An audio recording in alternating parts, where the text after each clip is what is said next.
Hello friends and welcome back to my channel. In today's video I'll be showing you how I constructed my raven cape. Now you may be thinking, why should I build a raven cape when I can just buy one? Well, in my tutorial I'll show you how to build it so that it stays on your shoulders no matter what movement or pose you do, and how to keep it from choking you. To make the cape stay in place, we'll be making a yoke or a cropped turtleneck thing that the entire cape will be attached to. That way it has no chance of moving, slipping, or choking you.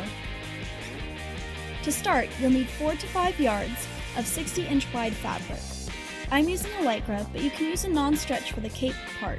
Just make sure that the shoulder yoke is a stretch fabric so you can get it over your head. You'll see why. Begin draping and cutting your yoke. It should look like a turtleneck with the sleeves and chest cut off.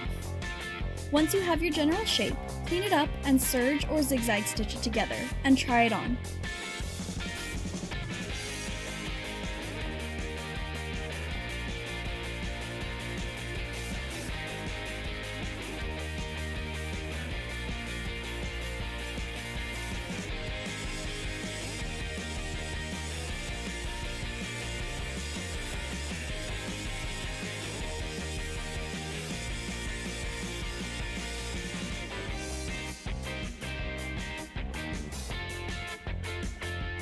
Mark with chalk how high you want the chest to rest and where under your arms are, because we'll be putting straps there later.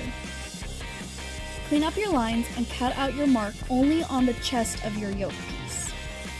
Then hem the collar and bottom edge all the way around.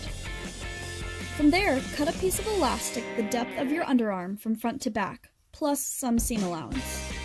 Pin it to the underarm we marked earlier, and then pin it to the back of the yoke and then stitch it in place. Try on the yoke and make sure it fits snug but not too tight. From there, I cut a 3-piece cape pattern and hood.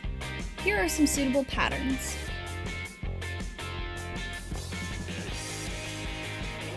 I hemmed the front opening of the cape and the neck of all 3 pieces. Then I sewed all 3 pieces together with French seams so it would look clean from the inside for all those lovely cape action shots. Then I cut a large hood pattern with a hook shape at the forehead to mimic her iconic hood. Then I hemmed the front and bottom edge and sewed it together with a French seam. From there, I sewed the cape and hood together and pinned it in place on my yoke while wearing it.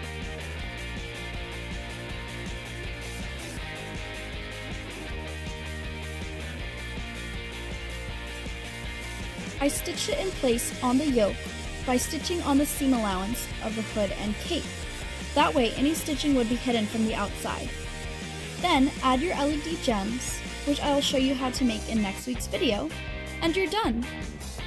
One note is, if I were to make this again or alter it to make it easier to take on and off, I would sew a separating zipper into the center front of the yoke.